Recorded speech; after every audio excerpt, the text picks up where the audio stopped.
Zadnjič smo se pogovarjali o tem, kako lahko s svojimi glasilkami naredimo različno kvaliteto zvoka, ne? Ali je bolj tak čist glas, ali je več zraka not, ali je več mišic. Danes smo pa pogledali, kako lahko z različno pozicijo grla naredimo različno barvo glasu. Okay? Dajmo se prijeti za vrat in pogoltnimo slino. Tako začuti, kaj se zgodi s tvojim grlom. Nekaj gre gor in pol gre dol, ne?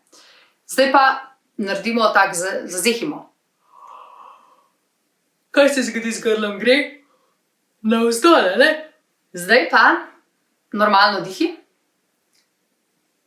ki je grlo nekje na sredi, ne? Zdaj pa reči, hej živa, kako si? A si dober? Kaj se zgodi z grlom? Malo se okoli te sredinske vsi premika, ne pa zelo, ne? Tako kot je šlo ko smo zazehali ali pa ko smo pogoltnili slino.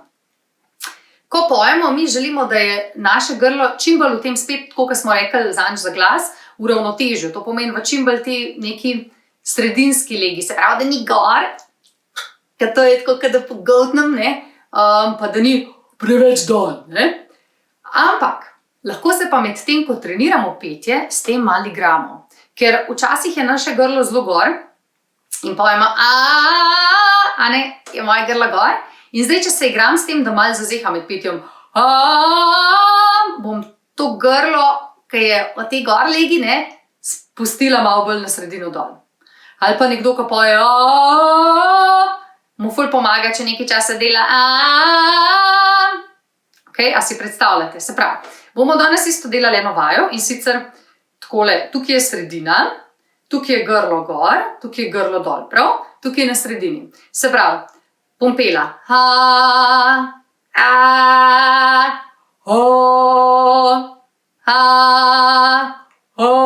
tukaj, kada zazeham.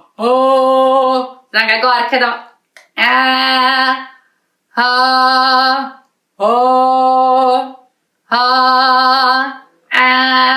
A vidite, spet imate kontrolo nad tem, ne? Kako to uporabiš v praksi, je točno tako, da recimo poješ, poslušaš svoj glas in se ti zdi, koliko jaz stiskam to nekaj vse gor, ne? Ok, se pravi, tukaj hočem biti na sredi, zdaj stiskam gor, kaj bom naredila? Ja, malo bom dodala tega giba, kada malo zazeham, da bo to plus to glih na sredo, ok?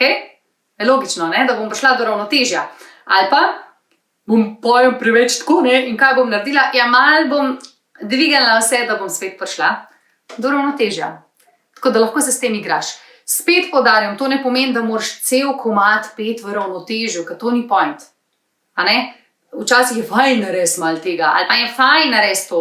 To je vse ok, ampak da ti pri sebi pa veš, kje je tisto ravnotežje. Tako da, ja, dajte se do naslednjič igrati s takimi glasovi in s takimi glasovi, da boste videli, kaj vaš grlo zmore.